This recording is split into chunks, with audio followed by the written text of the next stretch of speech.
parti. Merci. Alors, je disais, moi, j'ai décidé de parler de ce sujet d'éducation financière. Et c'est vrai que peut-être certains vont se sentir un peu perdus. Qu'est-ce que l'éducation financière vient faire dans notre activité où on recommande des produits? Ben, moi, vraiment, je partage des thèmes auxquels je m'intéresse et que je trouve euh, primordial. Vraiment, je trouve ça essentiel de s'y intéresser parce que c'est ça qui va nous faire progresser. Même si les mots qu'on va utiliser comme éducation financière semblent un peu lourds ou intellectuels, en vrai, ça ne l'est pas. Ça ne l'est pas. Et mon objectif vraiment de cet atelier, c'est de rendre simple des choses qui peuvent nous paraître, on va dire, très compliquées ou très spécialisées, qu'il faut faire limite des études Bac+5 pour les comprendre. Non, pas du tout.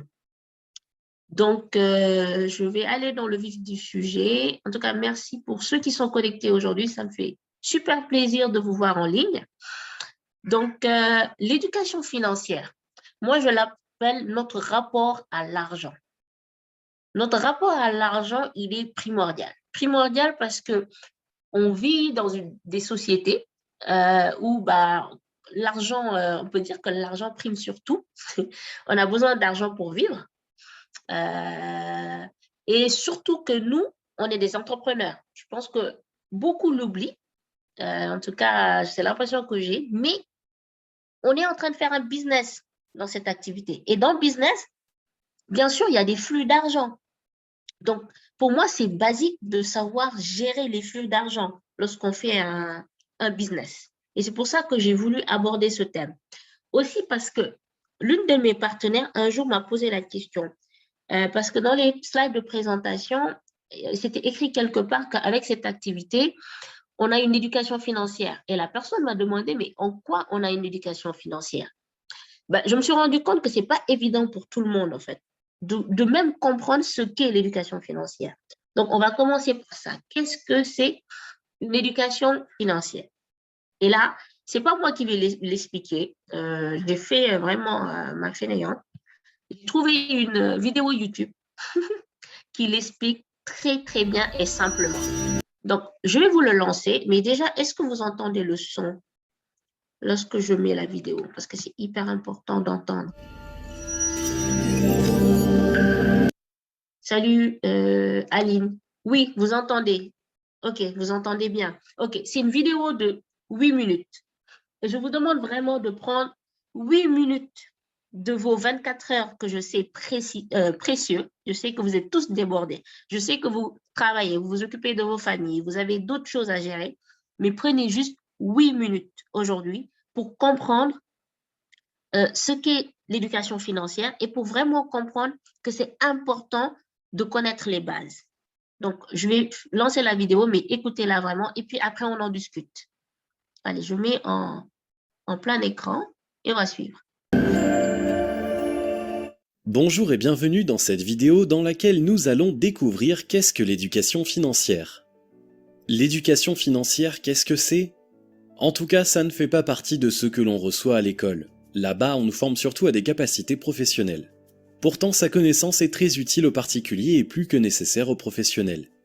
Cette nécessité est prouvée dans la vie de tous les jours face à notre peur de l'argent et à notre difficulté à en gagner ou gérer de l'argent. L'évolution de notre société, principalement fondée sur l'argent et la consommation, accroît pourtant de jour en jour l'importance de l'argent. Il faut de plus se rendre compte que les produits financiers ne cessent de se multiplier et se diversifier actuellement. Sans une éducation financière, l'intégration de ce milieu paraîtrait pour beaucoup plus dangereuse. Autrement, on risque beaucoup de foncer tête baissée car les pièges et les embûches sont également nombreux et bien conçus par les mal intentionnés. Pourtant, ces produits nous offrent autant d'opportunités pour nous enrichir ou du moins gagner des revenus convenables. Dorénavant, pour pouvoir réussir financièrement dans le sens d'exercer une bonne gestion et de multiplier les revenus, assurez-vous de passer d'abord par la case d'apprentissage financier. Avant d'entrer dans le vif du sujet, assurez-vous de vous abonner à la chaîne et n'oubliez pas de télécharger votre livre offert sur la liberté financière en cliquant sur le lien dans la description située sous la vidéo. Définition donnée par l'OCDE. L'OCDE, Organisation de coopération et de développement économique, est la mieux placée pour la définir. Selon la définition qu'elle a donnée en 2015, l'éducation financière est le processus par lequel des consommateurs et ou investisseurs 1. Améliorent leur connaissance des produits, concepts et risques financiers. 2. Acquièrent au moyen d'une information, d'un enseignement ou d'un conseil objectif les compétences et la confiance nécessaires pour devenir plus sensibles aux risques et opportunités en matière financière, faire des choix raisonnés en toute connaissance de cause, savoir où trouver une assistance financière, prendre d'autres initiatives efficaces pour améliorer leur bien-être financier. L'Institut pour l'éducation financière du public en France l'utilise également. Toutefois, le domaine est communément admis comme beaucoup plus complexe et bien nécessaire à tout le monde dans un contexte plus élargi. Essentiellement, chacun doit au minimum comprendre le monde économique et financier dans lequel on vit. Les objectifs globaux d'une éducation financière. L'éducation financière n'est pas quelque chose que l'on peut feindre détenir. Soit on l'a, soit on ne l'a pas. Parce que soit on sait gérer son argent, soit on ne sait pas, soit on est capable de multiplier ses avoirs, soit on ne l'est pas. C'est donc le principal moyen pour mieux gérer son argent, d'atteindre ses objectifs financiers. Grâce à elle, on peut voir plus loin, car elle nous permet de modeler notre propre mode de vie financière en fonction de nos objectifs de vie. L'éducation financière nous permet par ailleurs de comprendre d'abord le contexte économique et financier, ensuite de prendre des décisions selon toujours ces mêmes paramètres. Avec ce bagage, nous nous rendons après à déceler les opportunités financières et parallèlement de dévier les risques. C'est utile notamment pour savoir quand et combien investir en bourse, choisir le meilleur moyen d'étendre son entreprise, quand décider d'investir dans tel ou tel domaine. L'éducation financière en faveur d'une bonne gestion. La gestion financière est un domaine qu'on ne nous apprend pas à l'école. Elle est pourtant essentielle à tout un chacun. En effet, comment pourrait-on vivre décemment au quotidien relativement à notre propre budget si l'on ne sait pas dépenser ? Comment arriverait-on à économiser ou à rembourser nos crédits si on n'est pas capable de bien répartir ce même budget ? L'éducation financière nous apprend à mieux nous comporter financièrement en fonction de nos possibilités. En même temps, elle va nous apprendre à prendre du recul face aux appâts toujours plus tentants des vendeurs. Ainsi, on n'aura plus à vivre à crédit, mais au contraire à atteindre les fins de mois avec chacun son propre budget. En effet, en suivant un tel apprentissage, nous arriverons rapidement à être indépendants financièrement, à avoir un esprit économe et un caractère d'investisseur. Il nous rendra également capables de mieux gérer le remboursement de nos crédits. En étant éduqués dans ce domaine, nous disposerons désormais d'une capacité à prendre des initiatives en toutes circonstances. Ce sont des résultats importants et plus qu'avantageux de l'éducation financière. Plus tard, nous aurons la capacité d'économiser pour les projets à venir. Nous saurons privilégier l'utile à l'agréable en investissant plus que ce que nous dépensons. L'éducation financière pour inverser les rôles entre vous et votre argent. L'argent domine notre société en nous dominant tous personnellement. Sans une éducation financière, impossible de se défaire de son emprise. C'est d'ailleurs le moyen le plus sûr pour atteindre ensuite un contrôle total de son argent, une maîtrise essentielle à acquérir avant de faire des investissements. Il faut savoir que tout investissement a pour but une maximisation des gains et une élimination des pertes. C'est une évidence que l'on ne reçoit pas non plus à l'école. On n'y entend presque jamais parler d'investissement, sauf à partir d'une spécialisation de série au lycée ou de filière à l'université. Dans ces cas même, il s'agit d'une professionnalisation de l'apprentissage d'un métier, il n'est pas directement question d'application pour soi.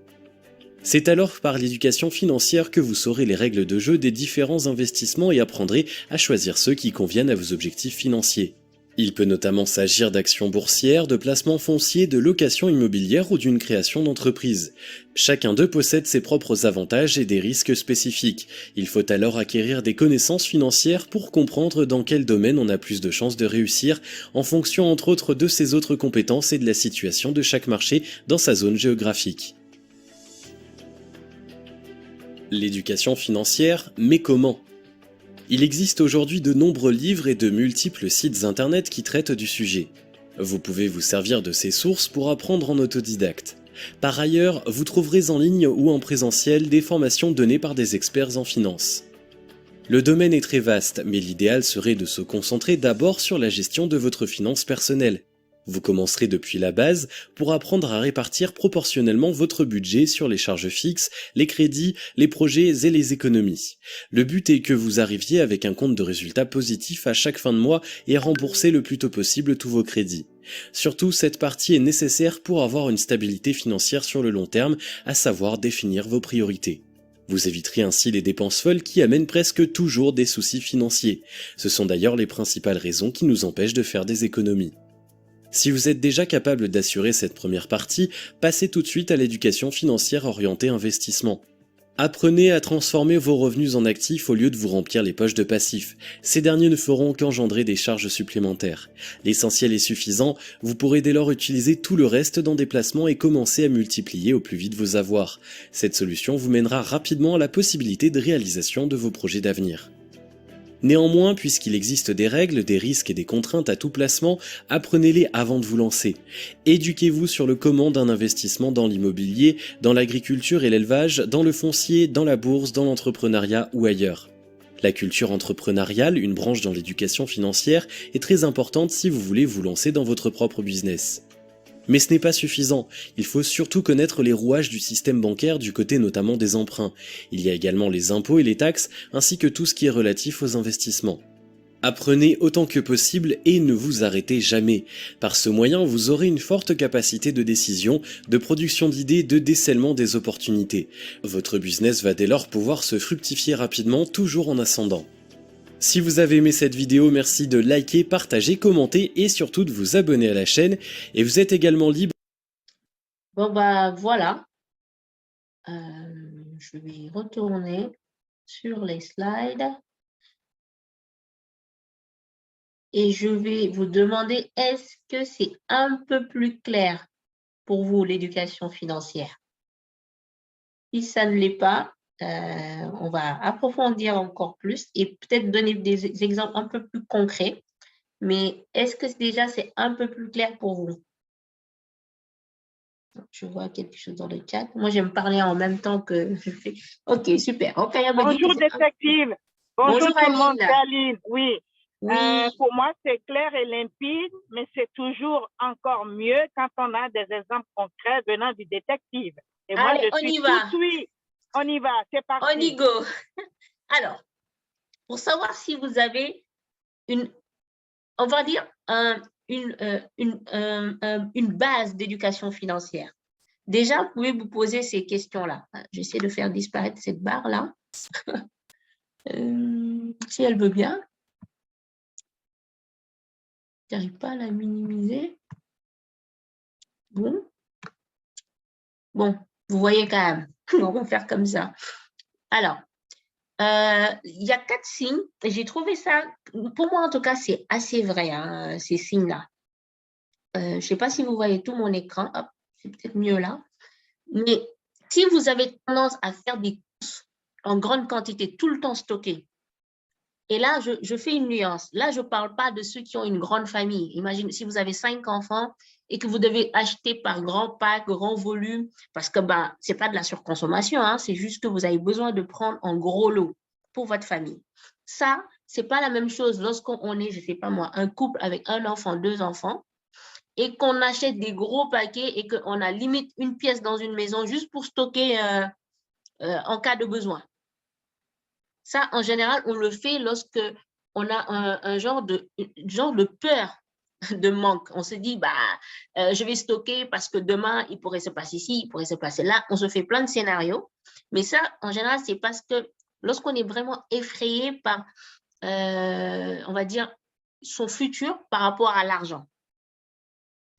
Il y a un autre symptôme, c'est lorsqu'on achète pour se faire du bien, pour se réconforter. Je donne un exemple, je ne sais pas moi, je viens d'avoir une prime dans mon travail. On va dire, j'ai une prime du 13e mois. Au lieu de l'investir sur quoi que ce soit, je dis, ah non, là, je peux m'acheter le dernier iPhone Pro 13, je ne sais pas, Pro 13 Max, je pense que c'est comme ça que ça s'appelle, qui va me coûter toute ma prime parce que, j'ai travaillé toute l'année, je le mérite et puis je mets tout dedans. Alors qu'à côté, je n'ai rien épargné, mes comptes sont à découvert limite, mais je l'achète parce que ça va me faire du bien. Voilà. Lorsqu'on a peur de checker ses comptes, mais ça, je pense que c'est 90% des gens, hésitent toujours à aller regarder ce qui est dans leur compte parce qu'ils ont peur de ce qu'ils vont aller y voir. Voilà. Et ça aussi, ça, je l'ai tellement entendu tout le temps, des gens qui me disent, mais je ne sais pas où va mon salaire. Je ne sais pas où va l'argent. Est-ce que ça vous parle déjà?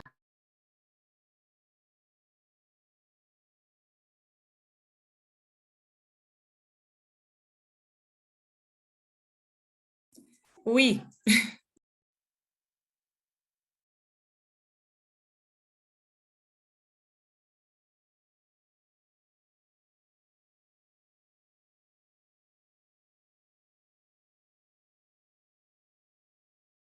Non, ça parle à personne. Je regarde dans le chat. Oui, c'est la base. Les familles devraient très tôt éduquer les enfants. Ah, mais ça, on y reviendra sur l'éducation. Ça, je l'ai mis pour la fin, hein. L'éducation. Mais ça, je pense qu'on est toutes passées par ces périodes-là, hein. Toutes. Parce que le truc, c'est que l'éducation financière, c'est pas quelque chose qu'on apprend à l'école. Bon, nous, en tout cas, dans nos familles, à nous, on ne l'apprend pas, hein, clairement. Ou on a peut-être des brides. On a quelques briques qu'on nous donne comme ça. Mais c'est vraiment aussi intéressant qu'on se rende compte de plein de trucs qu'on fait par peur, par crainte ou parce qu'on ne sait pas du tout. Et quand on en a conscience, ben, c'est important quand même d'aller plus loin. Hop. Alors, ici, on donne juste 3 bonnes raisons de prendre le contrôle sur son argent. Pourquoi c'est important quand même de ne pas se laisser, on va dire, diriger par l'argent? C'est un peu, comment je vais dire, ce que je dis est un peu peut-être abstrait, mais limite, c'est comme ça qu'on vit, hein. On va au travail parce que on sait que si on ne travaille pas, le salaire ne tombe pas. Et on sait que si le salaire ne tombe pas, on ne va pas payer le loyer, les factures. Donc, limite, on a l'impression que tous les jours, on ne menait que par l'argent. Ben, ce n'est pas quelque chose auquel on peut se détacher comme ça, hein. Ce n'est pas possible, il faut bien vivre. Mais il y a des moyens de pouvoir, moi j'appelle ça trouver un chemin de détachement, mais réellement. Déjà, il faut développer son indépendance financière.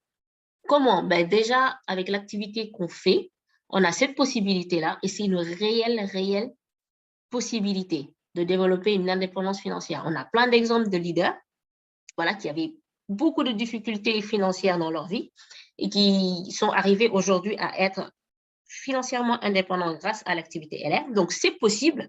Franchement, nous qui faisons l'activité, on ne peut pas dire que ça, c'est impossible. Voilà. Arriver à se libérer de l'emprise de l'argent sur sa vie, ça, pour moi, c'est le plus difficile. C'est vraiment le plus difficile.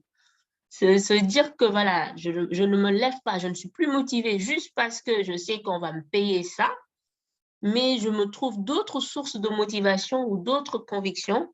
Ça, c'est un réel travail en profondeur. Vraiment pas facile. Augmenter aussi son bien-être. Là, vous ne l'avez peut-être pas là, en bas, mais c'est augmenter son bien-être. Et aussi, avec l'activité qu'on fait, franchement, on a plein d'outils. Vraiment, c'est open bar pour pouvoir augmenter son bien-être. Parce que le fait d'augmenter son bien-être, ça va faire que on va être moins impacté, en fait. Lorsque, je ne sais pas moi, on voit que tout le monde a l'iPhone et que nous, on ne l'a pas. Bon, voilà, ça va peut-être nous passer. C'est pas grave, quoi, vous voyez. Mais ça, il faut être bien. Il faut aussi avoir confiance en soi. Il faut aussi pouvoir se projeter, se dire, OK, aujourd'hui, je peux pas me le payer. Mais je sais que si je travaille, voilà, que j'évolue, arrivera un jour où je pourrais même acheter 10 iPhones si je veux.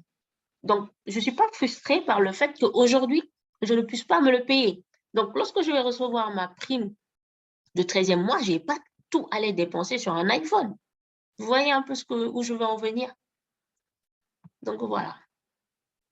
Donc, les 4 conseils de base concernant l'éducation financière et aussi le point, comment je vais dire ça? La difficulté dans l'éducation financière, c'est que chacun ne peut faire que son apprentissage personnel. C'est-à-dire, personne ne pourra vous l'instruire. Ce n'est pas possible. C'est un cheminement personnel. Parce que ma situation n'est pas la situation de Mati, la situation de Mati n'est pas la situation de Aline, la situation de Aline n'est pas celle de Neifatou, et celle de Neifatou n'est pas celle de Rokaya. Voilà, je m'arrête là, je n'ai pas fait la liste, mais juste pour vous dire qu'on a toutes des ambitions différentes. On a toutes des situations différentes. On a toutes des manières de penser différentes. Voilà, même si on a une culture commune. Donc, chacun ne peut s'instruire que par lui-même. Et là, moi, je reviens à ce que je rabâche à mes partenaires tout le temps, formez-vous. Mais c'est tellement important de se former. Après, on va rentrer dans des discussions plus personnelles. Moi, je vais vous dire mon cheminement personnel à la fin par rapport à tout ça. Mais vraiment, en se formant, on devient, comment je vais dire, on devient un diamant taillé. Je ne sais pas si vous voyez ce que je veux dire. Parce que pour moi, aujourd'hui, on est presque toutes et tous des diamants bruts. On ne le sait pas, mais on est des diamants bruts.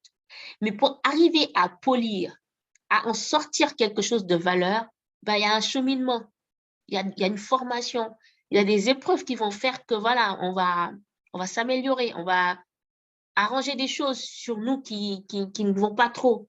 Mais pour arriver à ce stade de diamant poli, joli, que tout le monde veut et qui attire la convoitise limite, ben, il y a un cheminement personnel à faire. Et ça passe aussi par la formation. Voilà. Donc, il faut arriver aussi à valoriser et rentabiliser ses compétences. Moi, je vous dis, hein, cette étape-là, ça a été le point que j'ai le plus travaillé depuis que j'ai commencé l'activité LR. Et je vous parle en tant que personne, je vais juste vous citer mes diplômes. Ce n'est pas pour me vanter, hein, mais pour vous dire. J'ai un diplôme d'ingénieur en système industriel, Bac+5. J'ai un diplôme de recherche, Bac+5. J'ai un doctorat en mathématiques appliquées et informatique. Pourtant, depuis que je fais l'activité LR, j'ai l'impression qu'avant, je n'avais rien appris. Que c'est à partir de là que j'ai commencé vraiment à me développer personnellement. Et on rentrera plus en détail tout à l'heure, mais c'est hyper important de savoir valoriser et rentabiliser ses compétences. Voilà. Et nous, on a une activité où les formations sont gratuites, où on a vraiment la possibilité de peaufiner nos compétences. Épargner plus de 50% des revenus passifs. Là, on ne parle pas des revenus actifs, hein, donc ce n'est pas le salaire qu'on a là. Des revenus passifs pour pouvoir les réinvestir. Mais ça aussi, ça s'apprend, ça s'organise. Et puis, conserver aussi un niveau de vie stable et cohérent avec ses revenus. Là, on va y revenir toujours. On ne va pas aller, je ne sais pas, parce que tout le monde est en vacances et montre ses photos de vacances aux Bahamas, qu'il faut que nous, on va je ne sais pas moi, on va se faire harakiri. Je ne sais pas si vous connaissez harakiri, c'est les Japonais quand ils se suicident, mais limite, on va faire l'impossible pour y aller aussi et poster des photos. Non, ça sert à quoi finalement? Organiser des vacances plus simples, même en Île-de-France. Moi, il m'est arrivé de rester en juillet avec mes enfants sur l'Île-de-France et d'aller juste à quelque part, juste qu'on puisse se détendre et tout, parce que j'avais d'autres objectifs à côté. Donc, voilà. Après, les livres. Les livres, bon, moi, j'aime beaucoup les livres audio. Vous pouvez les lire papier, mais vous pouvez les écouter. Certains me diront, voilà, ils ne sont pas super à l'aise avec le français et tout. Ce n'est pas grave, parce que je pense que tous, quand vous écoutez, vous comprenez quand même. Donc, il y a la possibilité sur YouTube ou d'autres plateformes, Audible, ou je ne sais pas, il y en a plein, où vous pouvez écouter. Moi, j'aime beaucoup écouter. Et franchement, moi, le livre vraiment qui m'a bluffé, qui m'a fait énormément réfléchir sur ma manière de penser, sur mon rapport à l'argent, sur même ma carrière professionnelle, c'est ce livre-là, Père riche, Père pauvre. Vraiment, j'ai mis des cœurs partout parce que moi, ça m'a ouvert l'esprit, carrément. Donc, je vous le conseille. On le partage tout le temps dans les groupes, mais moi, je voulais vous donner mon retour personnel. Ce livre-là, lorsque vous l'écoutez et vous écoutez-le avec honnêteté. Je dis ça pourquoi? Parce qu'on a tendance à ne pas être honnête avec nous-mêmes. Hein. On se dit, bon, ça va, j'ai ci, j'ai ça, c'est pas si mal. OK, c'est pas si mal. Mais pour moi, il faut savoir assumer aussi ses ambitions.